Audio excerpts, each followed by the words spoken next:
Lo que es más importante es que tenga un buen título.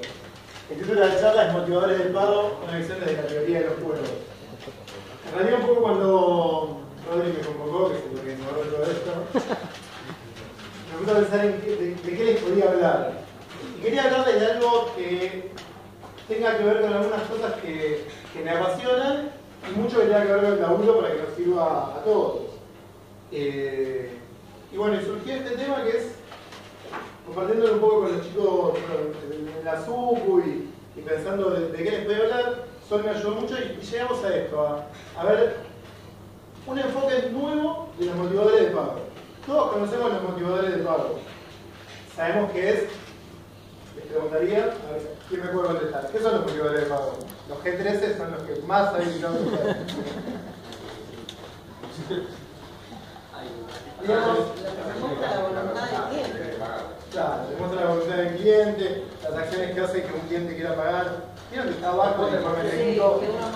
Y en general uno marca cruces, casi siempre son las mismas. Muchas microempresariedades no hay, a veces sí.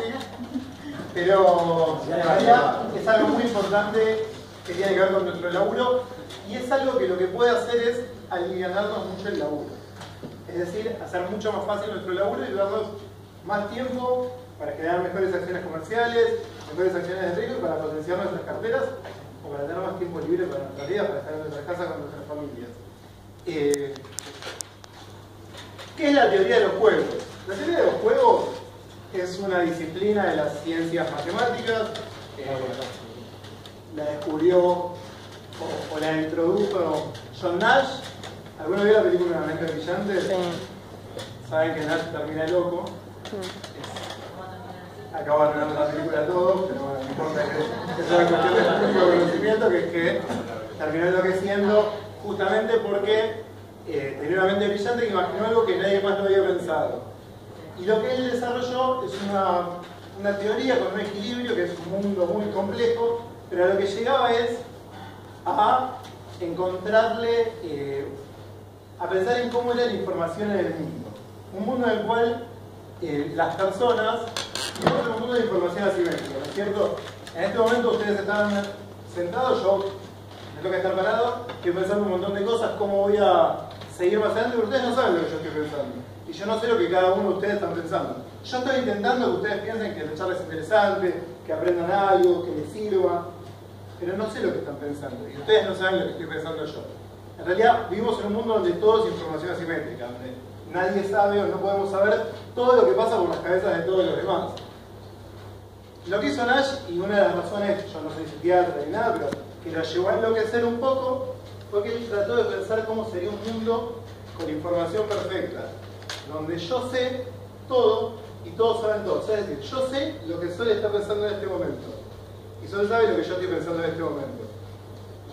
Ahora, en simultáneo a eso, yo sé que Sol sabe lo que ella está pensando y que yo sé lo que ella está pensando.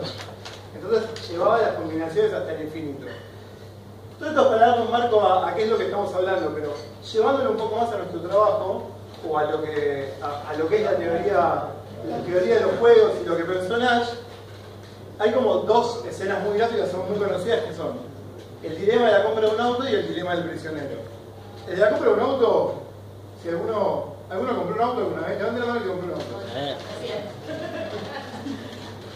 Ahora levante la mano que compró un auto usado. Para esto un mundillo muy complejo, que yo todavía no lo entiendo, sobre cómo comprar un auto usado. Porque no es lo mismo ir a comprar un auto en una concesionaria, 0 kilómetros, bueno, tiene 3 años de garantía o 20.000 kilómetros, o algo así, que cuando vas y tenés que ver si el auto que ves de afuera es chapa impecable, el vendedor que te está diciendo está inmaculado, verdaderamente está inmaculado.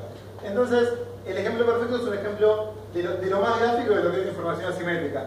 Acá esto es, más bien pretende ser gracioso, pero lo que dice es, nos están presentando un auto que no sabemos cómo es, y en realidad nos basamos en lo que nos está diciendo el vendedor y en algo que nosotros sabemos hacer muy bien, que es si le creemos o no le creemos. Los que están más entrenados dicen que Germán alguna vez me explicó que hay que ver el volante, si está muy marcado, los tapizados, si le bajaron los kilómetros, la concesionaria, pero son todas estrategias que uno hace para descubrir si me están diciendo la verdad o no. que básicamente es algo muy parecido a lo que nosotros hacemos todos los días, que es, ¿le creo al cliente o no le creo? ¿Me está diciendo la verdad? Bueno, la otra parte es, como este es muy conocido, lo jugamos hace 1 año y medio más o menos acá, que es el dilema del prisionero, que es, encierran a 2 personas en 2 celdas en una cárcel. Las 2 personas están acusadas de cometer un crimen en conjunto. Se robaron la cena, por ejemplo, la carne con el asado. Y los encierran por separado y les dicen, mira, yo les ofrezco un trato a cada uno. Si vos confesás, yo te doy 8 años. Si vos no confesás, pero el otro confiesa, te doy 10 años a vos y 1 al otro. Y si a los 2 les cuenta la misma situación. O sea, 8 años a cada uno si los 2 confiesan. Sí, pero 10 años y 1 para el otro. Sí, porque yo no sé, no tengo forma de hablar con el otro y saber. Me está diciendo, ¿qué va a decir el otro? Yo no fui. O quizás confiesa y te manda 10 años adentro, ¿me entendés? Si vos no confesás. Entonces, en realidad lo que pretende esta estrategia se llama una estrategia, esto lleva a una estrategia dominante que es, si la gente actúa con racionalidad, sin saber lo que va a hacer el otro, va a decir, bueno, lo que más nos conviene es no confesar o confesar. Pero como la gente tiende a ir a lo seguro, y porque ves la tabla de los pagos de las probabilidades que tenés de compensar lo otro, tiende a hacer un equilibrio acá, donde los 2 confiesan. Entonces, lo que se termina es validando que la persona confesó. Todo esto que parece que no tiene nada que ver, tiene mucho que ver con algo que hacemos todos los días, que es buscarle a los clientes los motivadores de pago. Nos encerramos con los clientes y les decimos, bueno, esto es un crédito muy bueno, te va a dar un montón de beneficios, si vos pagas la cuota al día. Pero acuérdense lo primero, sería ideal un mundo con información perfecta,